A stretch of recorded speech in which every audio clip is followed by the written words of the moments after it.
If you're watching this video right now, that means you're finally ready to switch over from that crusty controller to a brand new keyboard and mouse, the superior input.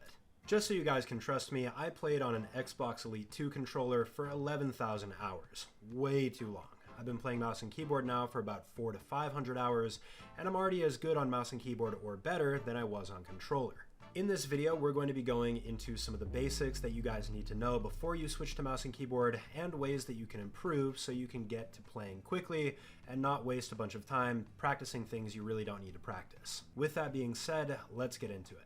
First thing that you need to understand when switching over to mouse and keyboard is that this is going to be a very frustrating process. You're going to be playing, if your controller is sitting there and you're losing to a player you can beat on controller and you're playing on keyboard and mouse, you're going to want to play and switch back to controller. Just throw your controller out, put it into a different room so you can't play. That way you can actually make the switch. Now that you've got your controller in a box in the attic, we can actually talk about what you need to do to become a good keyboard and mouse player.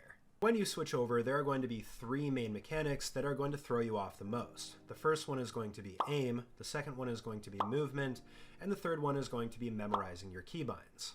In order to start getting a basic understanding of where your keybinds are and memorizing them, what I would recommend doing is finding another player willing to switch to mouse and keyboard to play with you so you guys can learn together, or playing with somebody that's not just going to absolutely destroy you in each round. For your first week on mouse and keyboard, you should be consistently running 1v1s in box fights and build fights, memorizing your binds, and working on just being able to switch to a weapon, for example, between your builds. If you do this with somebody that's around your skill level, this is going to be a much better experience.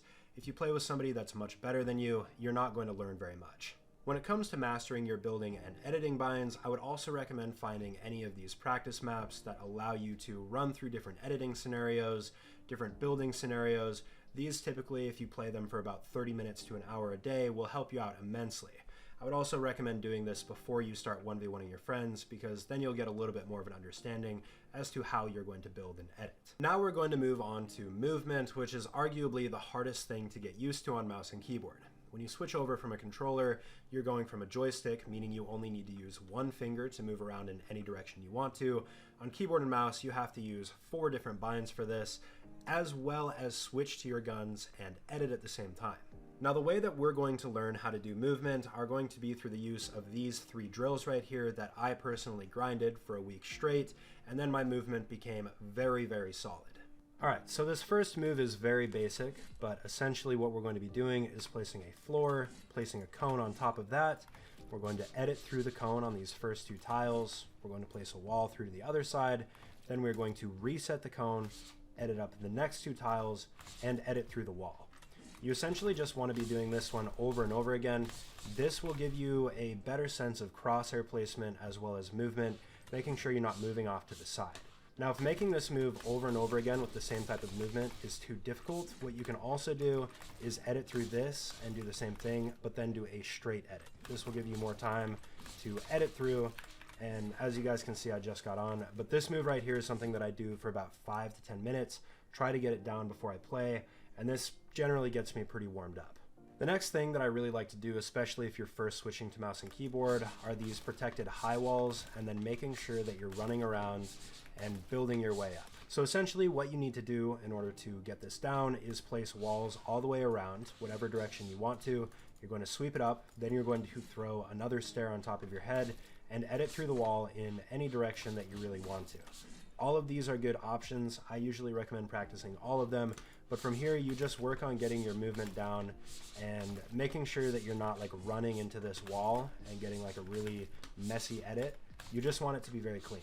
If you need to slow down, you can slow down, but this move right here is a really great way to practice making your edit as well as keeping your movement consistent. This is our third and final drill. Of course, it's going to be the most challenging. It involves moving diagonally and at the same time doing ramp flips. So you're going to start by building this structure that I have right here, just a partial box with a ramp, and you're going to edit out right here.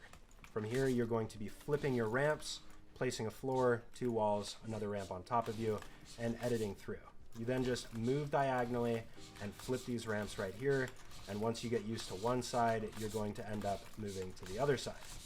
Now you'll notice that one side is going to be much easier for you. It's probably going to be going off to the right, But this right here is something that a lot of really good players do, especially in 1v1s. Many players don't really expect to see it coming, so once you actually get this move down, you're going to be a much better player. This is kind of your indicator that your movement is mastered. Now, the third and final thing that you need to master when switching over to mouse and keyboard is your aim. I'm sorry, controller players, you no longer get aim assist. On the bright side, you now get to aim with your entire arm. Before you even hop onto Fortnite, before you mess with any of your keybinds or anything like this, when you're playing, you're going to download either AimLabs or Kovacs and play Fortnite-specific routines on here for 25 minutes a day before you play. The key to doing this is making sure that your DPI on your mouse as well as your Fortnite sensitivity are also calibrated within AimLabs and Kovacs. This is something that you can easily do in the settings of both of these aim trainers.